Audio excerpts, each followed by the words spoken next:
adalah penting kepada negara kita, hubungan dua hala. Sebagai rakan dagang kedua terbesar dan juga rakan dagang di mana kita destinasi ekspor kita ke Amerika Syarikat adalah destinasi ekspor yang nombor 1.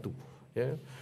Dan juga pelabur asing terbesar dalam pembuatan dan perkhidmatan sejak 1980. Jadi kita hargai hubungan ekonomi dengan Amerika Syarikat. Walau bagaimanapun, ya, sebagai sebuah negara dagang terbuka, kita juga hargai hubungan ekonomi dengan rakan dagang yang lain. Jadi kalau boleh, kita perlu pastikan strategi yang mesra kepada semua rakan dagang utama kita, termasuklah China, EU, GCC dan sebagainya. Dan satu mesej penting, hubungan perdagangan dan pelaburan Malaysia Amerika Syarikat adalah kukuh dan saling melengkapi juga. Kita juga ada membincang mengenai Pusat Tindakan Geoekonomi Negara NGCC. Ini adalah platform utama dalam menyelaras pelan tindakan kerajaan. Dan kita ada 4 pendekatan utama. Satu, diplomasi ekonomi proaktif. Keduanya, melindungi dasar strategik tempatan. Ketiga, diversifikasi pasaran dan akses dagangan baru. Dan juga keempat, menarik pelaburan strategik dan juga pemerkasaan industri tempatan. Dan daya saing industri dan tanggapan umum, ini satu isu yang kita nak tegaskan. Kita perlu tegas dalam menegakkan undang-undang. Hari ini kita baru saja mengumumkan bahawa bagi menangani isu kemungkinan transshipment dari negara tertentu ke pasaran Amerika Syarikat melalui Malaysia, semua sijil tempasal bukan keutamaan ataupun non-preferential certificates of origin, kita panggil dia NPCO, untuk tujuan ekspor ke Amerika Syarikat akan dikeluarkan oleh MITI sahaja. Ya, ini berkuat kuasa mulai 6 Mei 2025. Jadi semua pengeluaran NPCO ni, Certificate of Origin ni, ke pasaran Amerika Syarikat oleh Majlis Perniagaan ataupun Dewan atau Persatuan yang dulu dilantik oleh MITI sebelum ini akan dihentikan dengan serta-merta. Dalam masa yang sama, MITI akan meningkatkan audit ke atas semua permohonan NPCO ni, Certificate of Origin ini, dan kita akan menyiasat dan mengambil tindakan yang sewajarnya, ya, dengan kerjasama Jabatan Kastam untuk membendung sebarang cubaan transshipment ke negara-negara lain, terutamanya negara Amerika Syarikat. Kerajaan juga bersiap sedia untuk siasatan anti-lambakan atau dumping, anti-dumping, jika industri tempatan mengalami kecederaan serius akibat import yang dilambak atau lonjakan import. Dan saya ingin tegaskan sekali lagi, apa-apa semakan non-tarif barrier tidak akan menjejaskan dasar pemerkasaan vendor tempatan, GLC ataupun penyertaan Bumi Putra. Tumpuan kajian adalah untuk menambah baik prosedur teknikal untuk mengurangkan defisit perdagangan dua hala Malaysia Amerika Syarikat. Ini tidak melibatkan pembelian besar-besaran secara membuta tuli, ya, tetapi meningkatkan ekspor kandungan tempatan, menggalakkan pelaburan semula oleh syarikat Amerika Syarikat dan juga mengukuhkan kerjasama inovasi dan teknologi. Kita juga telah memberi komitmen untuk kekal dengan dasar berkecuali dan multilateralism, berpaksikan kepentingan nasional dan juga bukannya pengaruh geopolitik. Contohnya, hubungan Malaysia-China masih kukuh. Malaysia juga terus menjalankan rundingan untuk menaik taraf dengan rakan dagang lain, bukan saja dengan Amerika Syarikat. Dan dasar perdagangan Malaysia adalah terbuka, seimbang dan berprinsip. Jadi, dan kita juga bersedia memberi taklimat tertutup kepada jawatan pilihan khas Parlimen mengenai perkembangan rundingan.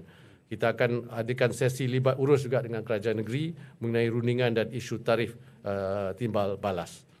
Jadi pendekatan kerajaan Madani ini dalam menangani cabaran tarif import Amerika Syarikat adalah berhati-hati tetapi tegas, berpandukan prinsip dan fakta. Dan kita, seperti saya sebut dalam penggulungan saya tadi, kita tidak memilih jalan yang mudah atau tunduk kepada tekanan tetapi berunding secara berprinsip dan strategik. Dan kita juga mengalu-alukan cadangan beberapa yang berhormat pada hari ini untuk kita adakan caucus parlimen, dan kita akan juga seperti saya sebut tadi mengadakan sesi libat urus dengan kerajaan-kerajaan negeri dan juga pihak-pihak berkepentingan yang lain. Kita akan membuat keputusan yang strategik, konsisten dalam dasar dan cekap juga dalam komunikasi kita kepada semua demi kepentingan jangka panjang negara. Terima kasih. Setelah pertemuan dan juga rundingan bersama wakil Menteri Trump, adakah sebarang kemungkinan tarif yang dikenakan Malaysia itu akan dikurangkan? Dalam perbincangan kita bersama-sama dengan pihak pentadbiran Amerika Syarikat, kita mengatakan objektif utama pertemuan kita adalah kita bukan saja nak kurangkan, tetapi kita nak go to zero lah. Kalau boleh tidak ada tarif dikenakan ke atas negara kita, dan kita dalam rundingan kita yang akan bermula, kita juga meneruskan objektif itu supaya kita dapat kurang-kurangnya mengurangkan, tetapi objektif utama ialah kita nak memastikan negara kita tidak dikenakan tarif, terutamanya dalam sektor-sektor yang tertentu lah, sektor-sektor yang penting bagi negara kita. Dia setuju kalau ada persetujuan mengenai isu-isu yang dia pun boleh setuju. Dia macam dalam negotiation ni ada win and win lah. We have to give and take, kena reciprocal, dan perbincangan awal adalah untuk berbincang apakah skopnya dan apakah isu-isu teknikal yang perlu dibincangkan. Dan saya nak buat pengumuman di sini, kita dah sign NDA supaya ni Puan Masura sebagai Chief Negotiator kita, Timbalan Ketua Setiausaha Perdagangan, akan mulakan rundingan dengan esok pagi dengan Assistant USTR. What are Washington's demands? Washington demands, I think there are 4 areas. Number one is to talk about the trade imbalance. From the formula, you can see that the trade imbalance to them, which means trade deficit, is not something that they look favorably to. And Malaysia, based on their data, has a trade deficit, or they have a trade deficit with Malaysia amounting to $25 billion. Secondly, on the report, the NTE, issued by USTR, talks about the non-tariff barriers. So on non-tariff barriers, there are many issues that they feel can be improved, and these are some of the things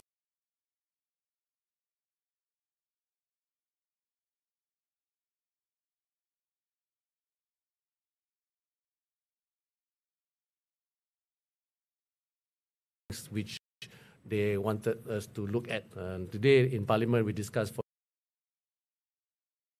example, the issue of halal. It's not about the halal certification, but the process itself. Why it's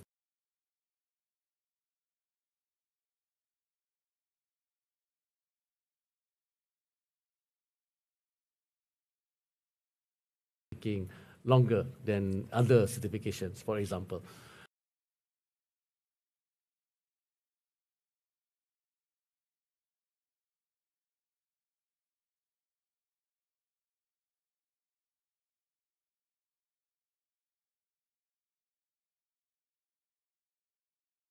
And that's deemed as non-tariff barrier.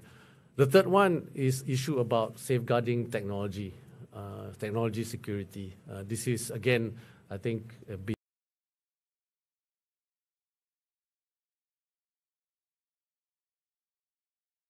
widely mentioned by the Trump administration on the importance of US technology not being used by parties which they don't approve to. That's why they have this export restriction on chips, for example. So whatever chips that comes to the Malaysia or to Indonesia or even Singapore, they want to make sure that countries like Malaysia, Singapore, or Indonesia do not allow those chips to be shipped to or smuggled to other nations. Similarly, even the usage. So it's about technology safeguards. And finally, I think what's also important is really when you look at the investment itself, right? So they want to see that Malaysia, we do invest in areas where they want us to support their industries.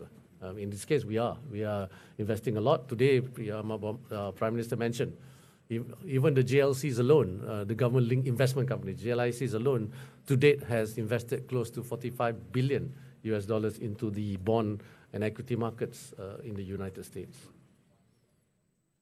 Is transshipment one of the issues as well? Yes, transshipment is one issue. That's why today there's always been an issue.